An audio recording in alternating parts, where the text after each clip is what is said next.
हाँ चलो, कहाँ पर हम लोग कहाँ तक बात किए थे? अच्छा हाँ, इनट्रिंसिक सेमीकंडक्टर, ठीक है। यहाँ पे चाहे ये पूरा क्यों ऐसे बना दिए हो? ऐसे थोड़ी बनाए होंगे, 4 बनाए होंगे ना, 4 वैलेंस इलेक्ट्रॉन है ना, 1 2 3 4 बोले होंगे। और वो उस दिन आए थे, लास्ट लेक्चर पे आए थे।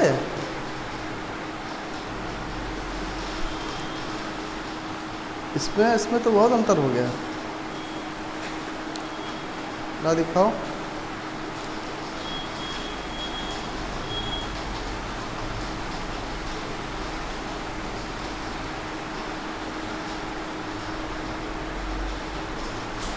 ये लड़की ही गलत बनाई है, तभी तुम गलत बनाया। उस दिन नहीं आए थे क्या तुम?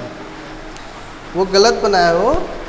जो इंट्रिंसिक सेमीकंडक्टर होता है वो उसको हम बोलते हैं कि प्योर फॉर्म के जो सेमीकंडक्टर होते हैं। और प्योर फॉर्म के सेमीकंडक्टर कहने के सन जैसे पीरियोडिक टेबल में 4th ग्रुप के जितने भी एलिमेंट हैं सब कहीं ना कहीं हमारे सेमीकंडक्टर की प्रॉपर्टी को शो करते हैं। लेकिन उसमें से सिलिकॉन और जर्मेनियम 2 मटेरियल हैं जो बहुत बेहतर तरीके से सेमीकंडक्टर के रूप में हम लोग यूज़ करते हैं। तो जैसे हम एग्जाम्पल लिए थे सिलिकॉन का, इसका एटॉमिक नंबर कितना होता है?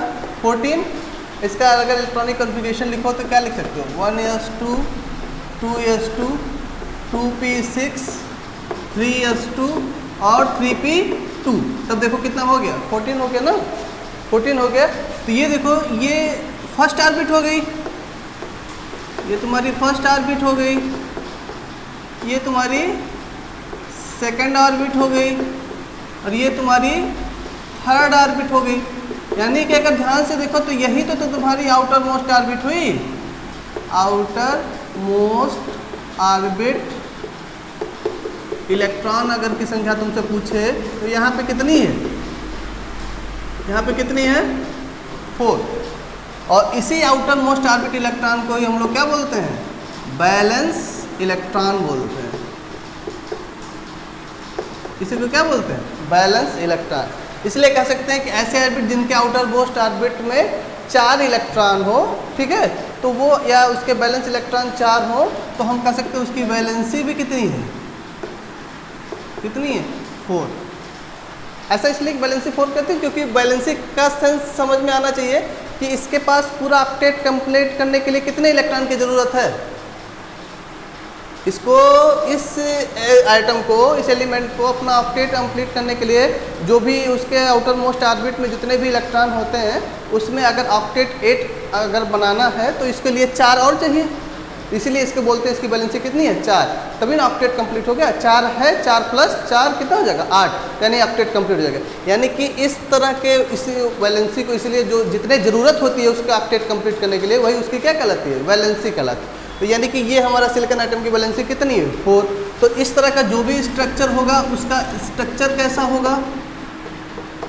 उसका स्ट्रक्चर कैसा होगा? टेट्राहेड्रल होगा, ठीक है।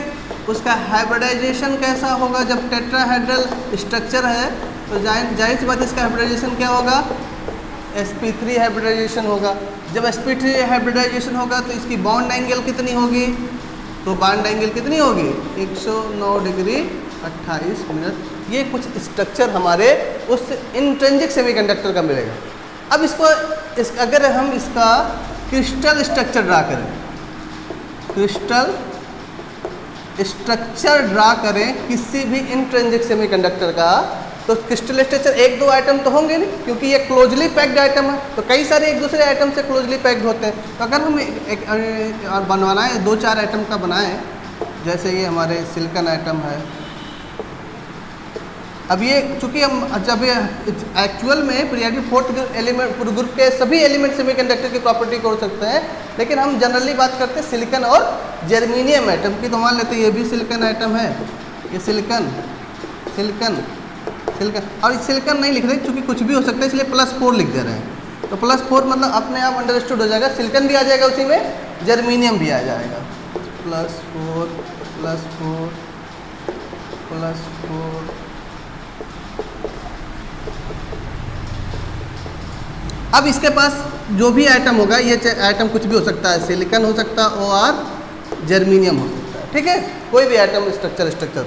तब इसके पास बैलेंस इलेक्ट्रॉन कितने हैं? 4 है आउटर मोस्ट ऑर्बिटल। 1 2 3 4, 1 2 3 4, ये भी सिलिकॉन है, दोनों सब सेम आइटम है, तो सबके आउटर मोस्ट ऑर्बिट में कितने इलेक्ट्रॉन होंगे? 4, 1 2 3 4, 1 2 3 4, 1 2 3 4, 1 2 3 4, 1 2 3 4, 1 2 3 4, ठीक है।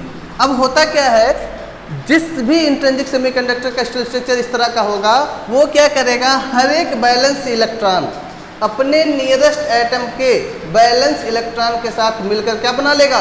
कोवैलेंट बॉन्ड बना लेगा। तो इस तरह से ये इसके साथ मिलकर कोवैलेंट बॉन्ड बना लेगा, ठीक, ये इसके साथ मिलकर कोवैलेंट बॉन्ड बना लेगा, ये इसके साथ मिलकर कोवैलेंट बॉन्ड बना लेगा, ये इसके साथ मिलकर कोवैलेंट बॉन्ड बना लेगा।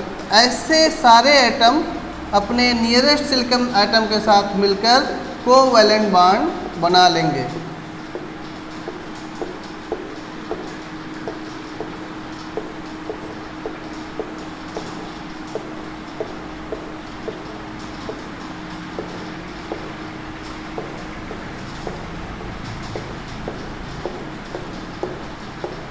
ठीक है, सारे देखो सिलिकॉन, ये देखो सिलिकॉन एटम है, तो ये इसके साथ मिलकर ये देखो कोवैलेंट बॉन्ड बना लिया ना। इसके साथ देखो ये कोवैलेंट अपने नियरेस्ट सिलिकॉन कोवैलेंट बॉन्ड बना लिया।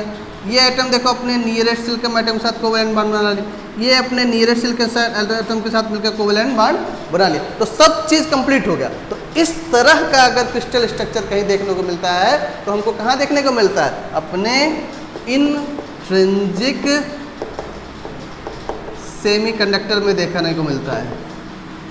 इसीलिए इसको हम लोग प्योर फॉर्म का सेमीकंडक्टर कहते हैं। क्या बोलते हैं?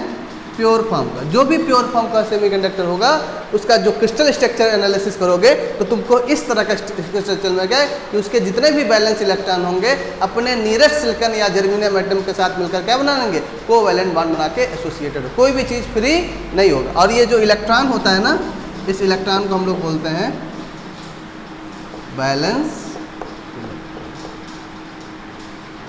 क्या बोलते हैं? Balance electron. तो ये हमारा फिगर 1 है, 2 डायमेंशनल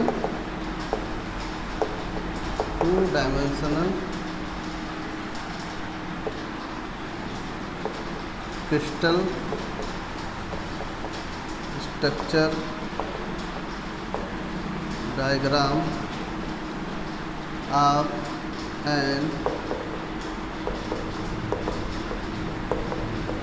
इंट्रिंसिक सेमी। ये फिगर है, समझ में आया? अब इतना सारा बना दोगे तो उसका क्या मतलब निकल के आएगा? कितने सारे बैलेंस इलेक्ट्रॉन है और सब एक दूसरे से कहाँ एसोसिएटेड है। इस तरह का स्ट्रक्चर कहीं है तब वो हमारा कहलाता है इंट्रिंसिक सेमीकंडक्टर। अब इसमें थोड़ा सा भी अगर इम्प्योरिटी हम ऐड कर देते, देखना अब जो डोपिंग कराते हैं ना, जो एक्सट्रिंसिक सेमीकंडक्टर बनता है, अभी उसकी कहानी आगे बताएंगे उसके बारे में, लेकिन अभी थोड़ा सा हिंट दे देना है कि जो हमारा ये तो एक कैटेगरी होगी इंट्रिंसिक सेमीकंडक्टर, अब दूसरी होती है एक्सट्रिंसिक सेमीकंडक्टर। एक्सट्रिंसिक सेमीकंडक्टर में क्या करते हैं कि इंट्रिंसिक सेमीकंडक्टर में इम्प्योरिटी मिला देते हैं, और इम्प्योरिटी मिलाने से क्या होता है, उसकी जो कंडक्टिविटी लेवल होती है वो ड्रास्टिकली इंक्रीज कर जाती है। अब देखो क्या होता है उससे, डोपिंग कराने का सेंस क्या हो गया कि ऐसे ही क्रिस्टल स्ट्रक्चर कोई डोपिंग कराएंगे किसमें? किसी इंट्रिंसिक सेमीकंडक्टर में कराएंगे। अब डोपिंग कराने का सेंस क्या है? जैसे इतना सारा क्रिस्टल स्ट्रक्चर तुमको दिख रहा है, ऐसा मतलब नहीं कि बस इतना ही है, अब ये इसके आगे और भी हो सकता है, इसके आगे और भी हो सकता है, वो अपने नियरेस्ट सिलिकॉन एटम के साथ मिलकर इसी तरह क्या होंगे? कोवैलेंट बॉन्ड बना के कंप्लीट कर लेंगे। अब डोपिंग कराने का सेंस क्या है कि जैसे एक सिलिकॉन एटम यहाँ से निकाल लिए, एक सिलिकॉन एटम यहाँ से निकाल लिया और इसकी जगह पे हम डोपिंग करा दिए। अगर हम पेंटावेलेंट डोपिंग यानी 5th ग्रुप के किसी एलिमेंट से डोपिंग करा रहे हैं तो दूसरे टाइप का सेमीकंडक्टर बनेगा। 3rd ग्रुप के किसी एलिमेंट से लेकर डोपिंग करा दे यहाँ पे रख दे रहे हैं तो कुछ दूसरे एलिमेंट बनेगा, क्योंकि जब 3rd ग्रुप का बनाएंगे तो उसके पास 3 वैलेंस इलेक्ट्रॉन होगा। जैसे 3rd ग्रुप का बनाओगे तो उसके पास वैलेंस इलेक्ट्रॉन कितने मिलेंगे? 3 मिलेंगे आउटर मोस्ट ऑर्बिट में इलेक्ट्रॉन। अगर 5th ग्रुप का डालोगे तो 5 मिलेंगे। और 5 मिलेंगे तो उसके नियरेस्ट कितने हैं, तो सिलिकॉन में डोपिंग करा रहे हो ना, तो नियरेस्ट 4 ही 4 रहेंगे, तो वहाँ मैकेनिज्म दूसरा हो जाएगा। उसका मैकेनिज्म आगे जब हम लोग पढ़ेंगे तो तब क्या हो गया, यहाँ पे 3 है 4 है, डोपिंग करा देंगे तो डिस्टर्ब हो जाएगा ना सारा सिस्टम। जब डिस्टर्ब हो जाएंगे तो उसकी क्या फिजिक्स है, उसकी कहानी हम लोग आगे की तरफ देखेंगे, ठीक है। अभी फिलहाल इंट्रिंसिक के केस में कैसा होता है उस चीज़ों में बात करें। यहाँ पर तो किसी को दिक्कत। अब देखो जो इम्प्योरिटी लेवल होता है, अगर जर्मीनियम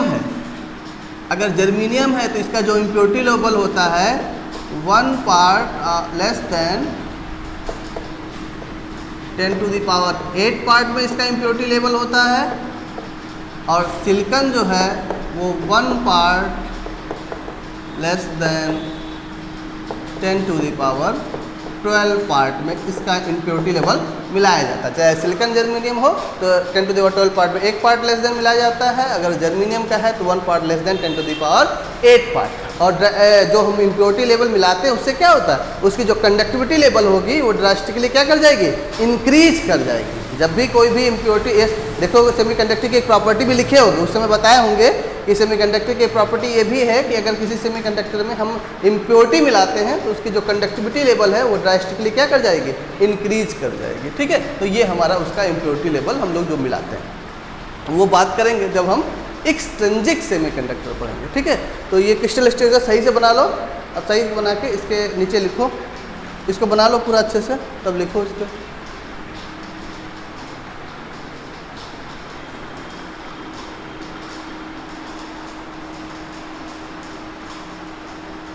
और हर एक चीज़ रिवाइज करके आया करो, ठीक है। यहाँ पढ़ रहे हो तो मतलब हर एक चीज़ का कॉन्सेप्ट तुमको तैयार होना चाहिए। कोई भी ऐसी चीज़ जो तुम्हारे माइंड में हो, समझ में नहीं आ रही, उसको तुरंत क्लियर कर लो। अब समझ गए इसका मतलब।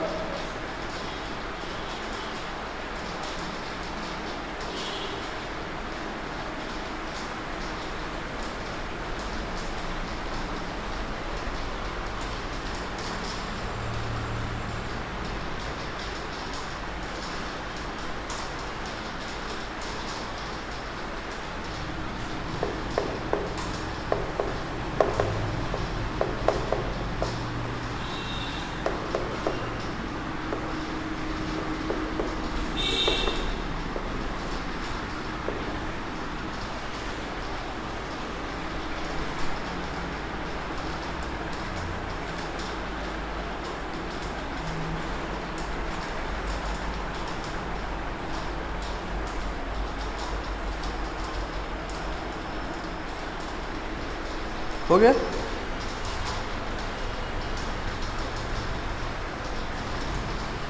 चलो इसमें लिखो, ए सेमीकंडक्टर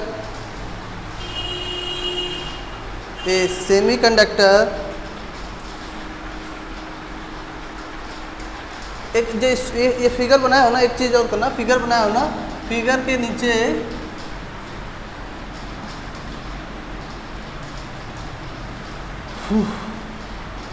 एक नोट करके लिखो,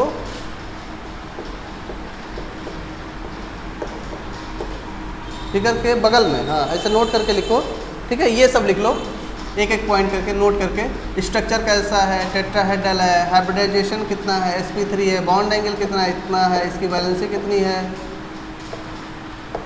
तो 4। ये इतनी चीज़ लिख लो एक नोट करके फिगर के बगल में।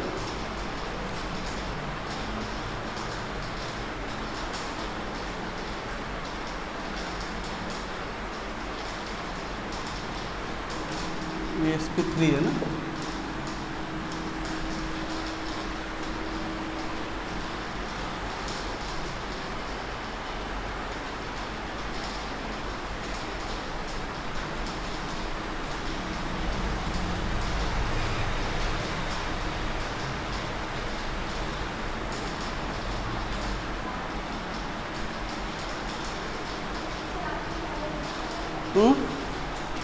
क्या हुआ?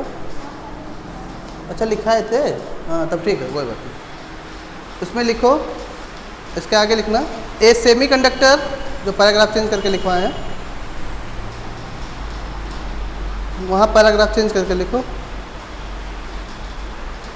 ए semiconductor which is a semiconductor which is in its extremely pure form, which is in its extremely pure form is known as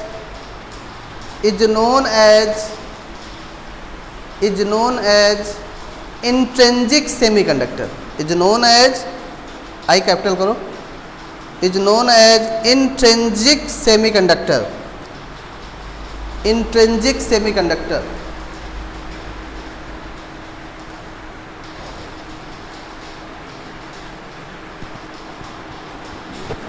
वो हो गया ना, उल्टा हो गया।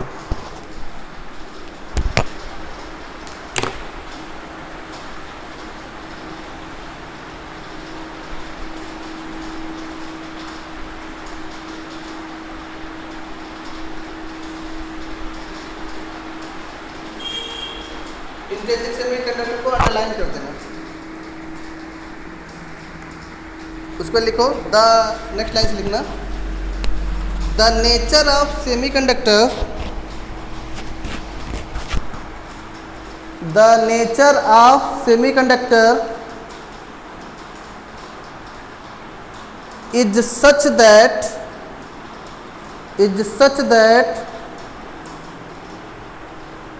even a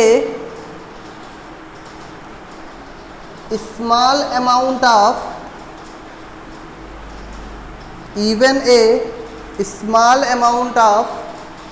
certain impurities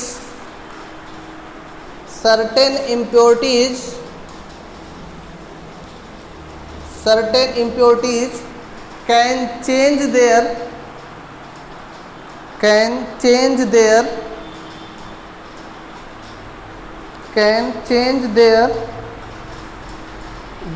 मत लिखो, can change these, देर काट के लिख दो, these can change these electrical properties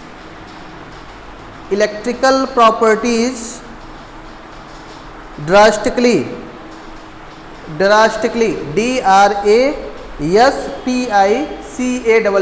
drastically, ठीक है, फुल स्टॉप। नेक्स्ट लाइन से पैराग्राफ चेंज करके लिखना, ठीक है, पैराग्राफ चेंज करके लिखना। फॉर जर्मीनियम, ध्यान देना, वो लाइन चेंज बोलते हैं उसको, पैराग्राफ चेंज करने का है। जैसे यहाँ से है ना, तो यहाँ नेक्स्ट लाइन से यहाँ से स्टार्ट करो, जब लाइन चेंज बोले तब यहाँ से स्टार्ट करो नेक्स्ट लाइन, ठीक है। For germanium the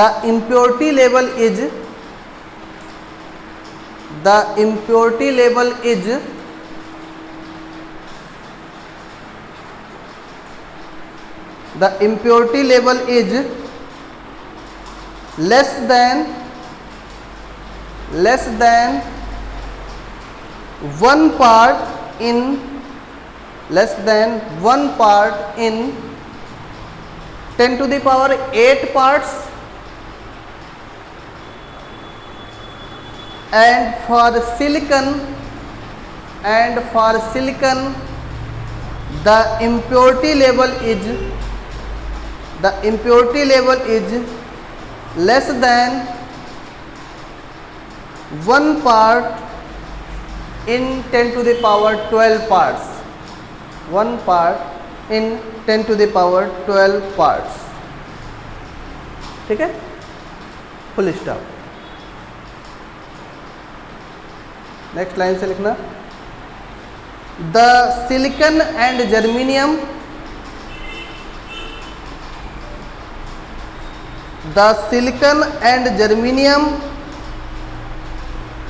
are the two most widely used intrinsic semiconductor, ठीक है, full stop. their crystal structure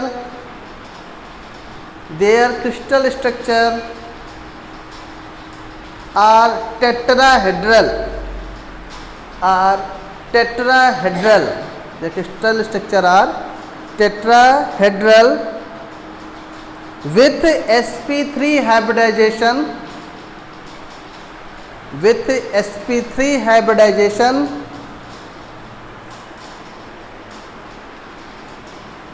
and bond angle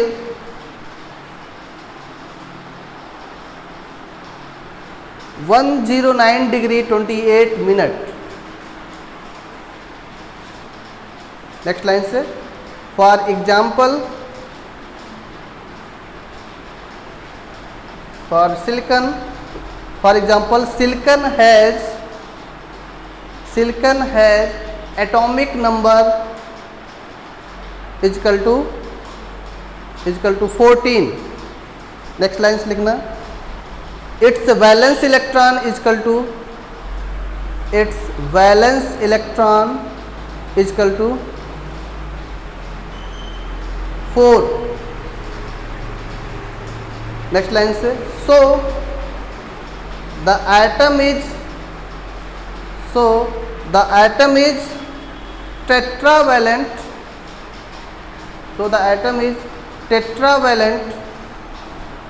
with sp3 hybridization,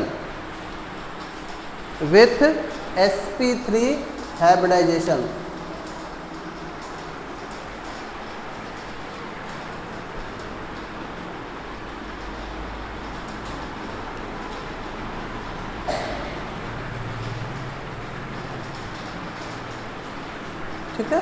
चलो, यहाँ तक तो हमारी इलेक्ट्रॉनिक्स की बात हो गई। अब इस इलेक्ट्रॉनिक्स में कुछ बैंड थ्योरीज के भी क्वेश्चंस आ जाते हैं, हमारे सिलेबस में इंक्लूड किया गया है कि अब थोड़ा सा डीप लेवल पे चीज़ों को एनालिसिस करना है। और कुछ सॉलिड स्टेट में एक चैप्टर पढ़ते हैं, एक फिजिक्स की अलग ब्रांच है सॉलिड स्टेट फिजिक्स, उसमें हम लोग सॉलिड्स के अंदर की चीज़ों के बारे में बात करते हैं। तो कुछ पार्ट्स वहाँ से लिया गया है सिलेबस का।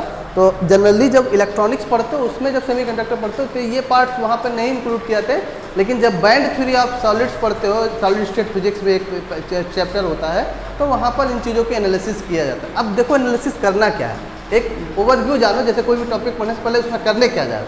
जैसे अब हम लोग बात करें, अभी तक हम लोग देखो कंडक्शन बैंड के बारे में बात किए हैं, बैलेंस बैंड के बारे में बात किए हैं, ठीक है, बात किए हैं ना।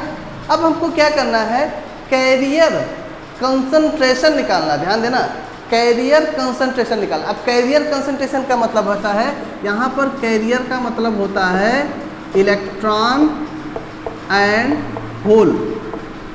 यहाँ पर कैरियर का मतलब क्या है, इलेक्ट्रॉन एंड होल। इलेक्ट्रॉन से तो हम लोग फैमिलियर हैं, लेकिन होल से फैमिलियर नहीं है। अब होल में क्या होता है, जैसे अभी क्रिस्टल स्ट्रक्चर यहाँ देखे थे ना, तो ये सब जो थे ये क्या थे, फ्री इलेक्ट्रॉन थे, बैलेंस इलेक्ट्रॉन थे। अब होल का कॉन्सेप्ट क्या है, एक बहुत जनरल शब्दों में समझो कि जब इलेक्ट्रॉन मूवमेंट करता है किसी भी क्रिस्टल के अंदर, जैसे हायर एनर्जी स्टेट से लोअर एनर्जी स्टेट में कोई भी इलेक्ट्रॉन मूवमेंट करेगा, तो जैसे इलेक्ट्रॉन यहाँ से मूव करके यहाँ पे चला आया या यहाँ से मूव करके यहाँ आ गया, तो यहाँ पे जो उसकी जगह रहेगी वो खाली हो जाएगी ना, और यहाँ पे वो जगह अपनी फिल कर लेगा। तो वो जो वैकेंसी ऑफ इलेक्ट्रॉन होता है वो इसी को हम लोग होल का नाम देते हैं। होल कोई नया सिनेरियो नहीं है, बल्कि एक सिंगल शब्दों में उसको कहते हैं कि वैकेंसी ऑफ इलेक्ट्रॉन, या जैसे हमारी परछाई कह सकते हो, एक तरह से हम समझ सकते हो कि होल कोई नया सिनेरियो नहीं है, बल्कि क्या होता है, वैकेंसी ऑफ इलेक्ट्रॉन। जैसे हम यहाँ पे है और हम यहाँ से यहाँ पे चले आए, तो वहाँ हमारी जगह खाली होगी ना, वही हमारी जो वैकेंसी होगी, उसी वैकेंसी को हम लोग फुलफिल करने के लिए होल का नाम देते हैं। चूँकि इलेक्ट्रॉन निगेटिवली चार्ज पार्टिकल होता है, इसलिए होल को हम शो ऑफ करने के लिए इसको पॉजिटिव चार्ज पार्टिकल की तरह बिहेव करते हैं, होता नहीं है एक्चुअल में होल का कोई सिनेरियो नहीं। जब वैकेंसी ऑफ इलेक्ट्रॉन है तो उसका कोई पॉजिटिव का कोई सेंस ही नहीं बनता है, लेकिन चूंकि रिप्रेजेंट करने के लिए इलेक्ट्रॉन निगेटिवली चार्ज पार्टिकल है, तो होल को as a positive charge particle की तरह बिहेव करते हैं, इसी तरह शो करते हैं, ठीक है।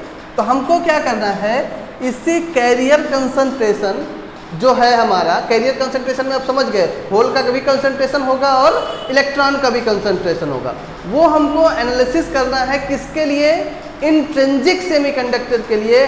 कब, थर्मल इक्विलिब्रियम के केस में। समझ गए क्या करना है कि हमको कैरियर कंसंट्रेशन निकालना है। किसके लिए निकालना है? इंट्रिंसिक सेमीकंडक्टर के लिए निकालना है। कब? थर्मल इक्विलिब्रियम की कंडीशन में। तो हम लोग उसको 4 पार्ट में इस लंबा डेरिवेशन है और बहुत मोस्ट इंपॉर्टेंट डेरिवेशन है। हर अल्टरनेट ईयर चाहे इंट्रिंसिक के लिए चाहे एक्सट्रिंसिक के लिए 10 मार्क्स का क्वेश्चन फिक्स्ड है, आता ही आता है। तो यहाँ से 10 नंबर दे के जाएगा ये। अब बहुत आसान है, एक एक स्टेप समझे रहोगे तो तुरंत डेरिवेशन कर लोगे, नहीं समझे रहोगे तो चीज़ें थोड़ी सी दिक्कत करेंगी। अब हमको क्या करना है कि इस कंडक्शन बैंड में इलेक्ट्रॉन का कंसंट्रेशन क्या होगा वो निकालना है। ये फर्स्ट डेरिवेशन है कि इस कंडक्शन बैंड में इलेक्ट्रॉन का कंसंट्रेशन क्या है वो निकालना है। ये आसान बात है नहीं, इतनी आसानी से निकल जाएगा। दूसरा, इस वैलेंस बैंड में होल का कंसंट्रेशन क्या है वो निकालना है। तीसरा कि इंट्रिंसिक कैरियर कंसंट्रेशन, दोनों को मिला दे तो इंट्रिंसिक कैरियर कंसंट्रेशन में at thermal equilibrium intrinsic semiconductor के लिए वो क्या होगा, उसका डेरिवेशन निकालना है। और ये दोनों लेवल होते हैं, इनके बीच के जो गैप को हम लोग क्या बोलते हैं? फॉरबिडन एनर्जी गैप बोलते हैं ना। बैलेंस बैंड और कंडक्शन बैंड के बीच के गैप को क्या बोलते हैं? फॉरबिडन एनर्जी गैप, जिसको हम ईजी से रिप्रेजेंट करते हैं, ठीक है। और इस बैलेंस बैंड और कंडक्शन बैंड के बीच में एक लाइन अगर ला करे तो इसी को हम लोग बोलते हैं EF, यानी इसको बोलते हैं फर्मी एनर्जी लेवल। जो mid way between the valence band and conduction band, जो mid way between the valence band and conduction band, वो जो लाइन होती है उस लाइन को हम लोग क्या बोलते हैं? फर्मी एनर्जी लेवल, जिसको हम EF से रिप्रेजेंट करते हैं। तो हर एक चीज़ क्लियर होना चाहिए कि फर्मी एनर्जी लेवल क्या है? एक ऐसी लाइन जो कंडक्शन बैंड और बैलेंस बैंड के बीच से जाती है, ठीक। और यहाँ पर हम लोग को पहला टारगेट है कि carrier concentration thermal equilibrium intrinsic semiconductor का निकालना है। तो पहला डेरिवेशन क्या होगा कि carrier concentration of electron in conduction band calculate करना है। दूसरा डेरिवेशन कि carrier concentration of hole in valence band condition हमको कैलकुलेट करना है। तीसरा कि इन दोनों को मिला के इंट्रिंसिक कैरियर कंसंट्रेशन यानी होल और इलेक्ट्रॉन दोनों को मिला के उसका कंसंट्रेशन कितना, उसके बारे में बात करनी है। और चौथा कि इस फर्मी एनर्जी लेवल पे इलेक्ट्रॉन और होल का कंसंट्रेशन कितना होगा उसके बारे में बात। तब ये जब चालू हो जाएगा तब हमारा ये कंप्लीट डेरिवेशन होगा। चीज़ें समझ गए करने क्या जा रहे हैं? तो हमारा टारगेट है कैरियर, कैरियर का मतलब ये लिख दे रहे हैं electron and hole concentration and intrinsic semiconductor in thermal equilibrium।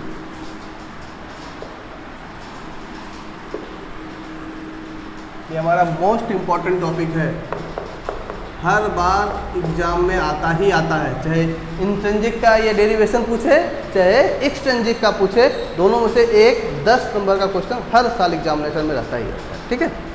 तो हेडिंग डाल लो। अब मतलब समझ गए कि क्या निकालने जा रहे हैं, कैसे निकालेंगे, उसके बारे में बाद में बात करेंगे। कैरियर का मतलब क्या होता है? इलेक्ट्रॉन और होल, ठीक है।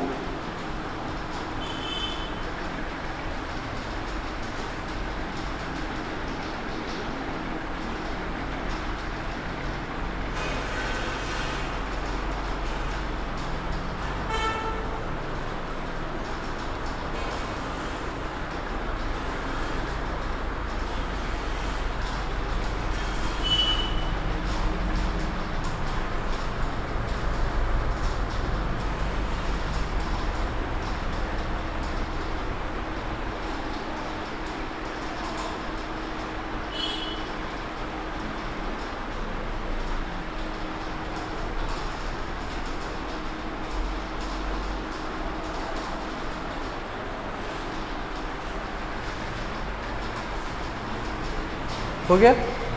इसमें लिखो here we calculate the number of free electrons number of free electrons excited into the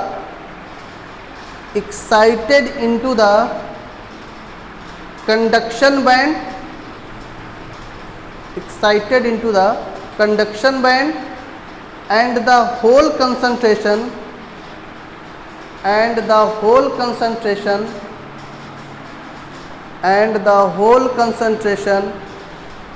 in the valence band, ठीक है। इसमें पहला डेरिवेशन करना है कंसंट्रेशन ऑफ इलेक्ट्रॉन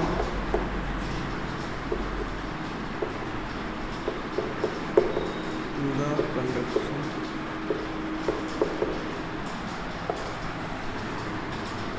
पहला डेरिवेशन करना है conduction of electron in the conduction band,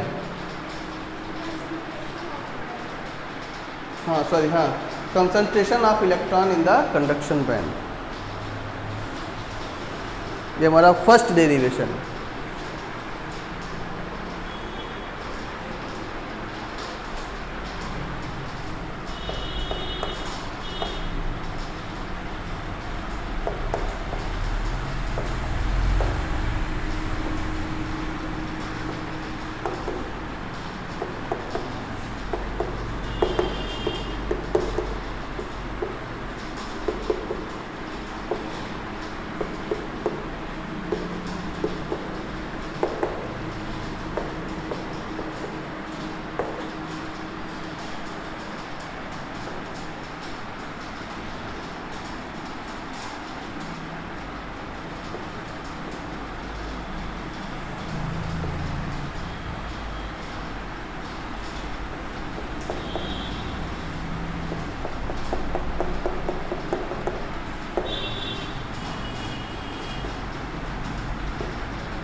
पहले बना लो फिर समझा देते हैं, ठीक है? फिगर बना लो फिर समझा देते हैं। क्या क्या कर रहे हो? हाँ, DNE, हाँ अभी बता रहे हैं ना, इसलिए कर रहे हैं ना, पहले बना लो या तो पहले समझा दे, पहले हम समझा देते फिर बनाओ, ठीक है? पहले समझ लो, नहीं तो फिर ऐसे कन्फ्यूजन होगा, ठीक है? पहले समझ लो। ये हमारा कंडक्शन बैंड है, इससे तो फैमिलियर हो गए। ये हमारा बैलेंस बैंड है, इससे भी फैमिलियर हो गए। और ये जो बीच यानी mid way between the conduction band और बैलेंस बैंड जो लाइन गई है, इस लाइन को हम लोग बोलते हैं फर्मी एनर्जी लेवल, ठीक है? और इस EF की वैल्यू होती है EC प्लस EB/2, ठीक है? अभी इसको प्रूफ करके भी हम लोग दिखाएंगे, ये हमको प्रूफ करना रहेगा, ठीक है? ये चीज़ आता है लेकिन हम पहले ही लिख दे रहे हैं, ठीक है? अब देखो ये EC क्या है?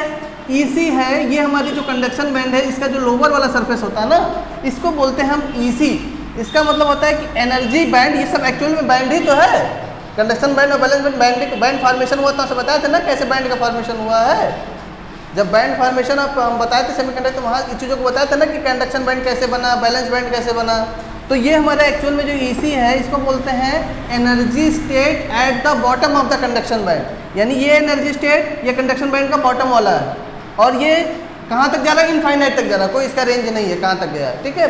और ये हमारा EV है, और ये हमारा बैलेंस बैंड है। EV को बोलते हैं energy state at the top of the valence band. तो ये अपर सरफेस वाला लेवल है, और ये कहाँ तक गया है? माइनस इनफाइनाइट तक है, इसका भी कोई रेंज नहीं। ये चीज़ें अंडरस्टूड हुई, फिगर समझ में आया? अब हमको काम क्या करना है, निकालना क्या है?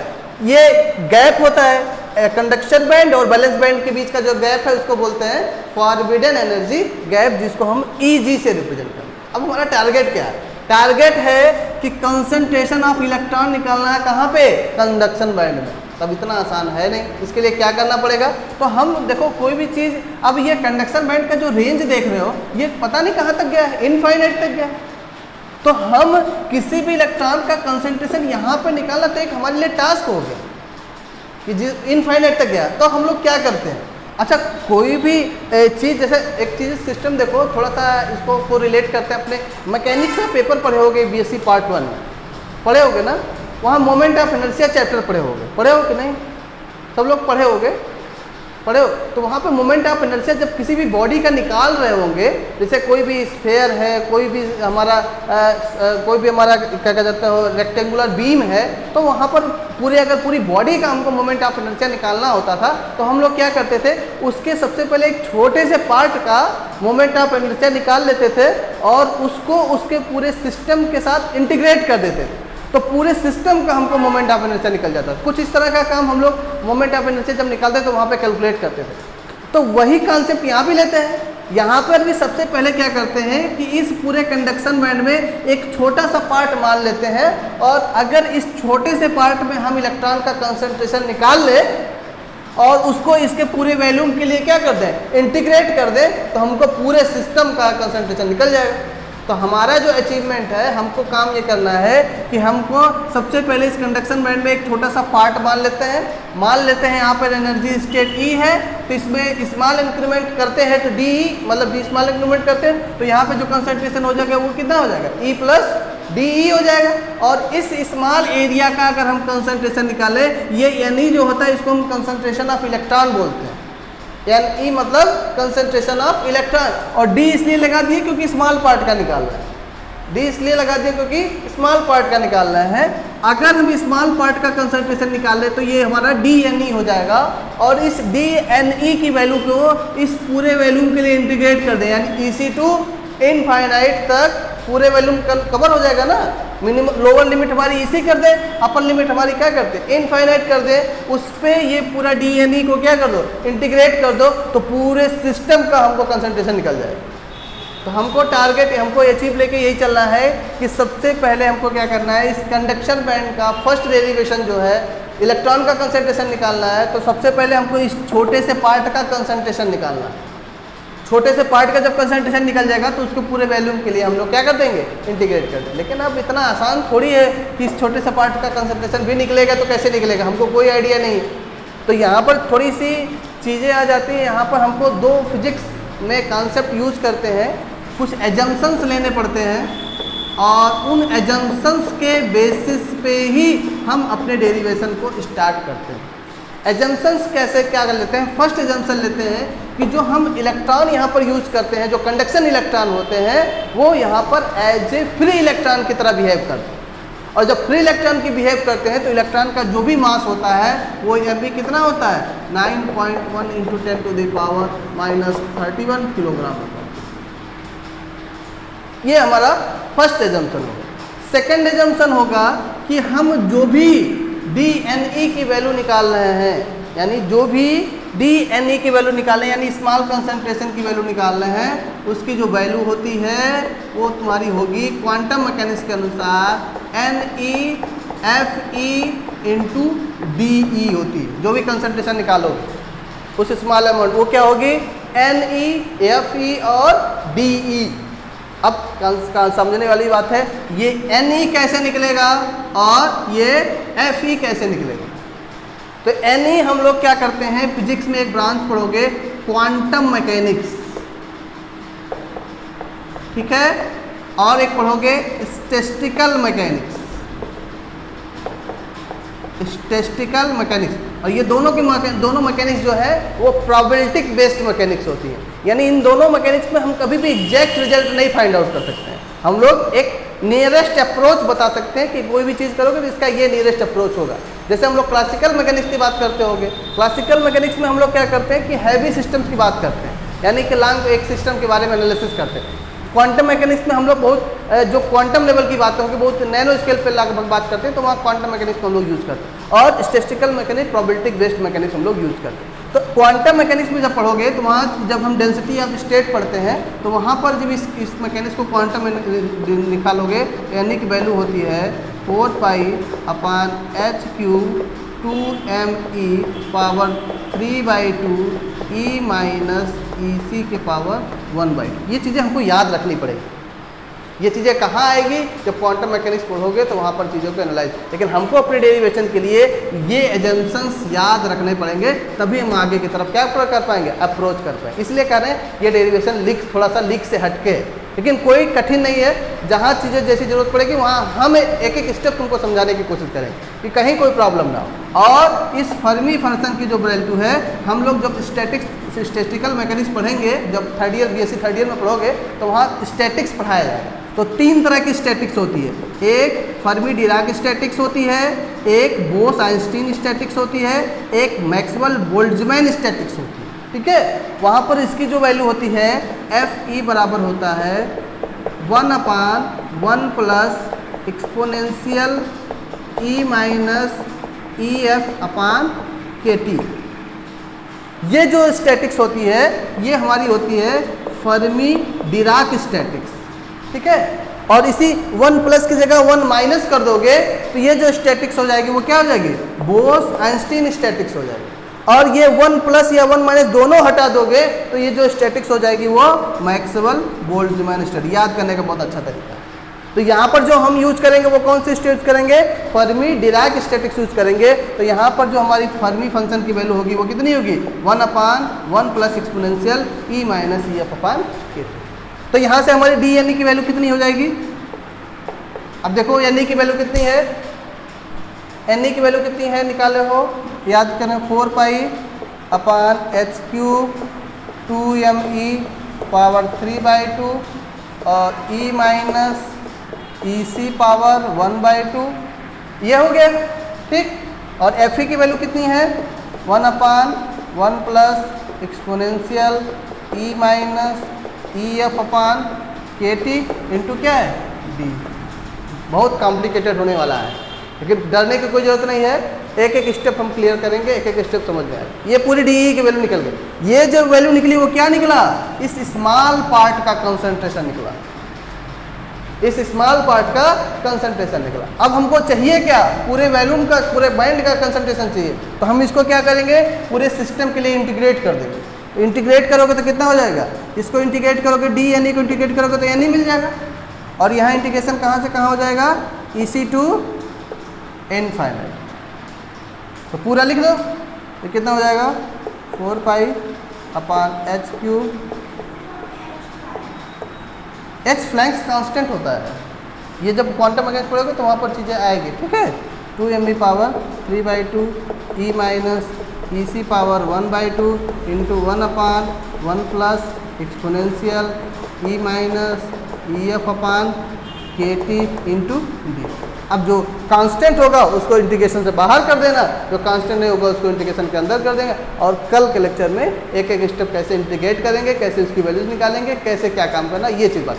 आज तो कम से कम ये समझ में आ गया हो कि करना क्या है, कैसे चीज़ों की तरफ बात करनी है और कैसे यहाँ पर देखो चीज़ों की एनालाइज करें। तो सबसे पहले हमने क्या किया कि इस छोटे से पार्ट का कंसंट्रेशन निकाल लिया, और जब इस छोटे से पार्ट का कंसंट्रेशन निकल गया तो इसको पूरे वॉल्यूम के लिए क्या कर दिए, इंटीग्रेट कर दिए, तो पूरे सिस्टम का हमको क्या निकल जाएगा, कंसंट्रेशन निकल जाएगा। ठीक है, यहाँ तक किसी को प्रॉब्लम? कल फिर इसके बारे में बात करेंगे और पूरी चीज़ों को अच्छे से होंगे।